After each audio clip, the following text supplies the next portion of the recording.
Have you ever just looked at the 2018 reveal trailer for Halo Infinite and thought that it looks great and absolutely nothing like what we've got released to us today? Well, in the video where we discussed the cut content that I uploaded a few days ago, by the way, links down below, we can see a massive difference in what was concepted for the game, the different ideas, biomes that never made it into the final product, compared to what we have today. The best way of describing Halo Infinite for me would be a jigsaw puzzle that you just keep finding extra pieces to, never really being able to complete it because there's always that extra piece you find or need to add to the story. And just as you're about to complete it and you're a few pieces away, you stand up and find another 100 pieces under your feet. That's Halo Infinite's story, and for me, that's how it's going to work with Infinite DLC and additional content. We're never going to get closure, and we're always going to be on a cliffhanger. I'm sure the majority of the Halo Infinite community can agree with me and say that Halo Infinite's gameplay, from gunplay, exploratory freedom, music, scenery, and overall graphics, are amazing in Infinite, along with some of the characters in game. Stemming from the pilot, Fernando Esparza, we also got the weapon, and even the Marines with some of their combat dialogue. Think the Banished have a bomb you could give him back? I mean, damn. Even the grunts at points with their propaganda towers are hilarious in some of the dialogue they give. Man, am I depressed. But hey, just because we lost Escharum, Hyperius, Tavares, Termonius, Jaga, the Harbinger, a bunch of chieftains, scores of lieutenants, tons of our greatest warriors, most of our best hardware, and almost all of our food reserves doesn't mean... Wait, what was I talking about? Man, I'm depressed. But there's a lot of parts of Halo Infinite which leaves us scratching our heads.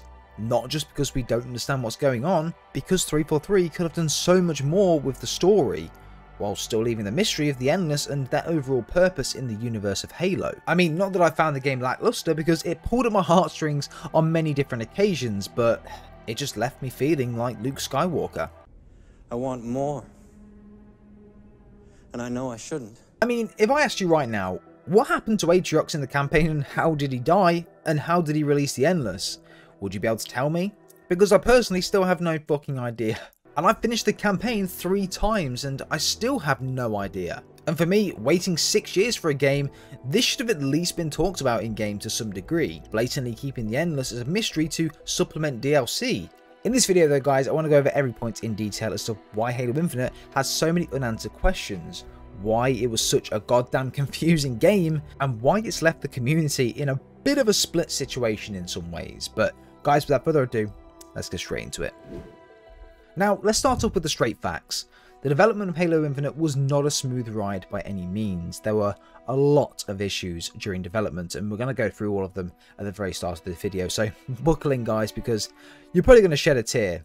At the beginning of development, 343 decided to look into and create a brand new engine used for Halo Infinite. Halo 5 was using a very heavily modified version of Bungie's old engine, which we would go on to see from games such as Halo 1, 2, 3, Reach and ODST. But the problem with this engine was that it was very limited and also very complicated to use, and if they wanted to get the most out of the Series X, which by the way wasn't even announced at the time that they were making this new engine, they needed a new engine that could get the most out of this new console.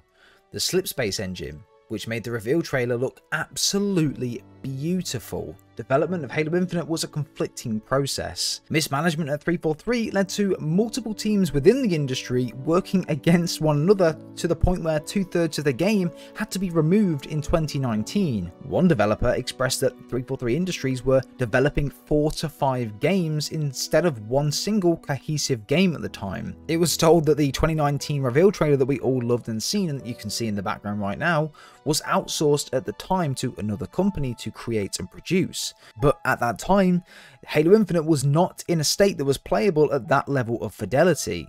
Even though the trailer says game engine footage, this is a nebulous term, as we don't know if this was an attempt to show what the gameplay would look like or what the cutscenes would look like. I mean, the cutscene explanation is a little bit more plausible in terms of explaining as to why it looks so good and why it didn't really look like gameplay as such, but this vastly oversold expectations for Infinite's later demos, as we could see with the later E3 demo. Comparing this to the 2019 trailer, it's night and day different, man. Multiple people familiar with the development efforts behind 343 described the collaborative efforts behind the development as challenging, and significant disagreements internally had become public, with Tim Longo, creative director for Halo Infinite, leaving the company in August of 2019. The issues were magnified by Microsoft's contractor policy. Like many game studios, 343 Industries relies heavily on external third-party contractors to get things done. Many tasks like animations, environmental effects, and character models are outsourced to contractors. There's simply too much for any one team to do. For example, the reason the original E3 reveal trailer looks so much better than the eventual gameplay debut was because it was outsourced to a different company and wasn't actually playable to anyone. It took them so long to make that this trailer wasn't even playable at the time. This was not a playable build of Halo Infinite. It was more of a video. The best way to compare it is a blur cutscene. Unlike other companies, Microsoft has a strict policy that says contractors can only work for 18 months. After that time, they have to rotate. The constant movement of talent and workers, interrupted by Halo Infinite's 6-year development cycle on many occasions, and amplified other problems like mismanagement, scope creep, and COVID-19. When you look at all of these issues 343 were facing, including a brand new engine they were trying to develop for a console which didn't exist at the time, significant outsourced development, turnover in key positions, trailers that regressed in quality, and then sprinkle the pandemic on top, it's not all surprising that things have not gone as smooth as many as hoped. And to be honest, we're actually kind of lucky that the game actually turned out the way it did. Just think, for that 6-year period, if we'd had a permanent team working on Halo Infinite from start to finish with a clear goal in mind, I mean in an ideal world anyway, think about the game that we could have had in front of us today. I mean, I suppose you could say that the exact same for Halo 2. They had an awful development but made it one of the best games in the franchise. I do think that Halo Infinite did the very same, but in Infinite's case, its storytelling suffers massively, with I would say up to 40% of the outside story being told through audio logs. By all means, Halo Infinite is not a bad game at all. Hey, I actually consider it to be one of my favourite Halo games that have ever been released. Most due to the amazing gameplay and freedom during the campaign, but I actually do love the game a lot. But the apparent development issues are saddening and always leaves me thinking, what could have been if it all went right? And that is the story of game development. Let me know your thoughts and opinions down below, guys. Again, there's a lot of issues that were going on in development, from people changing roles, the engine, optimization issues, outsourcing issues. There was a lot of problems going on with the development, and unfortunately it just didn't help. We are very lucky the game turned out the way it did. I think the game looks great the way it is at the moment. I think the story is good. It gives a lot of closure in areas, and it does tie up some of the loose ends from Halo 5, but at the same time, I suppose that the caveat of that is that it will leave a lot of loose ends with any of the new things. But this is the compromise of a live service game, especially a live service campaign, where we are going to expect cliffhangers a lot. So I'm just going to put it out there. If you are expecting anything but cliffhangers, you may be disappointed. So for some of the fanbase, DLC could be a little frustrating for some. Now, moving on to more of what we were talking about in this video, why does it have so many unanswered questions? Well, I've compiled a list of questions that I definitely had towards the end of the campaign, whether that's just things unanswered from the main game or things that need fleshing out in future DLC. There are a lot, so just bear with me here. If I miss anything though, make sure you do leave it down in the comments. How did Atriox get from Reach to Zeta Halo? Why did Atriox want to get to Zeta Halo? If the game took place a year after Halo 5, why did the Infinity have no shields protecting it? How did the Banished take over the UNSC's flagship in 4 minutes? Where is the Infinity and Captain Lasky? Where's Dr. Halsey? Where is Spartan Palmer, who was on the Infinity at the time? How did Cortana get onto Zeta Halo? Why did Cortana want to free the Endless? Who are the Endless? Who is the Harbinger? How did Atriox survive the blast from the ring? Why was there a crashed Guardian in the background of the ring? Where is the Spirit of Fire during Halo Infinite? Where's Blue Team? Where's Spartan Locke? How did the Chief last 6 months floating in space? Surely that's a little excessive, no? What are the ancient rings that we come across along the ring? Why did the Forerunners imprison the Endless? Why are the Endless worse than the Flood? How did Cortana destroy the ring? She was locked down, so what power did she have to do that? I'm going to stop there because I actually think that I could be here for the majority of the day going through questions that this campaign has left. And now, judging from Halo Infinite's development, a lot was cut from this campaign, and the development in some cases was branded as hellish at times. So it's understandable why there are so many questions, because a lot has been cut which might have actually been the answer to some of those questions. So that's also one of the reasons for it to take into account. But in a full Halo game, surely there shouldn't be this many questions at the end of the game that we have. I mean, you can understand from a live service perspective that this was probably done so that DLC can be pumped out and aimed towards those points. For example, we'll have DLC 1 explaining what should have really been explained in the base game story, who the Endless are, why they're a threat, and how Atriox got onto the ring and why Cortana wanted to free the Endless. I mean, yeah, leave the mystery of the Endless to DLC, but we should at the very least understand how the factions in the game, the Banished, Cortana, the UNSC, other ones as well, how they got from one place to Zeta Halo. You don't know until you look into an audio log, but imagine if you started the game on the UNSC Infinity, escorting Captain Lasky to a lifeboat and defending the Infinity from the Banished, and then the cutscene kicks in with Atriox. That would be so much better than starting off with a cutscene. I'm not saying it's not engaging, because the start of the story is very engaging. I do like the way they've done it, but I just feel like playing it on the ship at the time when it's being infiltrated would just be so much better than having a cutscene or listening to it through an audio log. As we begin the Halo Infinite campaign, we have the beginning cutscene where Chief is just one-manning all of the Banished forces infiltrating the UNSC Infinity, absolutely destroying them all, until Atriox comes absolutely out of nowhere and fries the Chief's power cells in his suit with his modified gravity hammer. This is where we are introduced to Atriox, and he drops the Chief into the void of space where he was floating for 6 months. Within that 6 months, basically the entire story happens, and we learn about this as the campaign progresses. In this time, Atriox, the character that we just met, died? Okay, but more on this later. After this, we meet the game's actual antagonist, Escharum, who isn't the leader of the Banished, but was Atriox's mentor during his time part of the Covenant. And when he was growing up and first joined the army, he was the mentor of him there as well. Escharum wants to honour Atriox's will or plan, and would sit behind his hologram until the final mission of the game, sending his Spartan killers to try and stop us. Watch out, watch out, watch out, watch out! We then see towards the end that Atriox was killed off when Cortana sacrificed herself towards the end of the game when she was locked down by the weapon. This leads on to my first question, and I've already mentioned this previously, but how did Cortana destroy the ring? She was locked down at the time, so what power does she have to destroy it? Could it have involved the Guardian in the background? But I can't imagine that this would have been the case, as in the audio logs, I guarantee we would have heard at least one Spartan or Marine speaking about a Guardian towering over the ring. So I don't think that was the case. Did she overload some form of power cell and destroy the ring that way? Like, a main plot point of the game is not really elaborated on. Adding to this, we managed to piece together the reason Atriox wanted to take over the ring and his motivations for doing it. It was due to Cortana destroying the brute homeworld Doisak straight in front of him, and he essentially wanted to get back at Cortana and take over the ring. But we don't know much more than that. Atriox wanted to learn the secrets of the ring and take over it and use it as a weapon if threatened. Cortana needed to stop him, so she blew up the ring. The explosion took out a massive portion of the ring, but nothing should have survived that.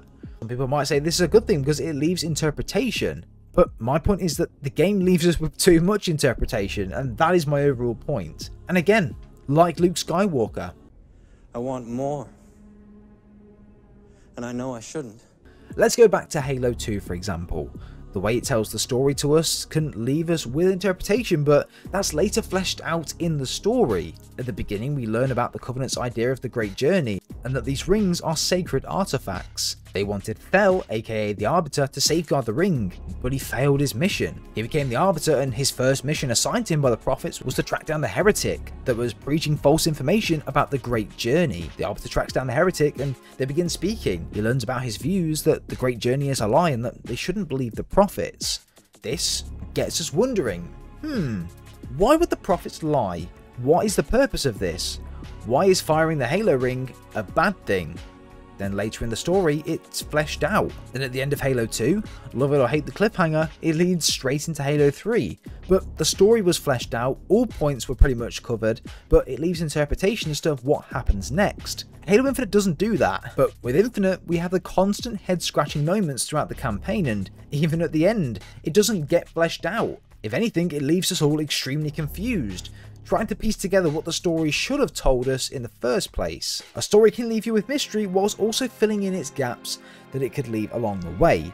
Halo 2 is a perfect example of this, just because we learn about the Covenant for the first time and at the end we don't feel like we need to know more. I mean, of course you want to know more about the game, you want to continuously play something new and understand something new, but you don't feel like you need to know more until the next edition of the game, because everything you need to know for that game is fleshed out in that game. But with Infinite, yes, it caps off Cortana's story and tells us why the ring was destroyed at the time, and we can interpret that, and that's what we did. But it doesn't explore and explain the actual things we all have questions to. How did the main leader of the Banished die but then survive? How did Cortana destroy the ring? What is the overall goal and reason for Atriox to free the Endless? Some of these points, as in yes, leave the mystery to how Atriox survived until the DLC, because it's cool to understand and that, but how did Atriox die? Like, we don't know how Cortana destroyed the ring, and for me that's a really important piece of information, because again, that leads on to interpretation into how Atriox survived. I don't know, let me know what you think down below. The Flood from Halo Combat evolved. We knew absolutely nothing about them when they were thrown at us, but we learned about them, and towards the end of the game we knew a lot more about how they worked, what they did, and what their motivations were, which led into Halo 2 and then Halo 3, where their story was expanded upon and loads of lore had come out. But with the Endless, no previous lore, no details, nothing. All we know is that they survived the blast of the Halo array. This might be exciting for a lot of people, and yes, I'm excited to know who and what they are. I just wish there was a bit more information shared with us within the campaign itself. Audio logs, hieroglyphics, Easter eggs around the map, even books. If there was a book that came out, there's one coming out this year. I'm hopeful that we have some details around the Endless in there, but I wouldn't hold your breath. Why they worsened the Flood? Not how did they survive, but some theories on this in-game would be so cool. It just leaves us connecting the dots until DLC 1 comes around. Halo Infinite had so much potential to be so much more. I just hope DLC doesn't leave us guessing or with, again, so many questions like the base game does. So, what's next for Halo Infinite? Well, it's almost a given that campaign DLC will be coming this year, and an announcement will likely be here in May when Co-op campaign launches. But I'd be interested to see how 343 Industries handle their DLC releases. Will they approach it like Destiny? You have 3 set drops per year with one overall theme every single year, where you get a 2 to 3 hour campaign or story each every 3 months to add to the story and expand upon it. Or would you prefer a full campaign each year, which is around 8 to 10 hours long? From a content perspective, 3 drops a year would be amazing. Yes, you can go through them quickly and you'll have to wait a few months for them, but would you want to wait a year for a longer campaign which could piss you off and drip feed you content, or would you prefer 3 shorter campaigns which again still drip feed you content, but you get answers to those questions faster? So at least if you are pissed off on the first one, you've got 2 other ones to try and make you feel a bit better. Either way, we know it's a live service game, meaning that the content will come over time, but I just don't want the campaigns in Infinite to become irrelevant. I think that this is a perfect opportunity for the campaign to be updated regularly with things that always breathe new life into the progression, into the story and the lore around the game. Multiplayer is a whole nother story, but Infinite's campaign has a long way to go, and I can absolutely guarantee that it will get better and better over time. But guys, what do you think of Halo Infinite's campaign? Its obvious development issues have not helped the game in any way at all, and in more ways than one have impacted stories significantly. But if you guys did enjoy this video, don't forget to subscribe and turn on post notifications for Halo content coming pretty much every single day. And have a good rest of your day, guys. Make sure you do drop a like. We'll see you all in the next one.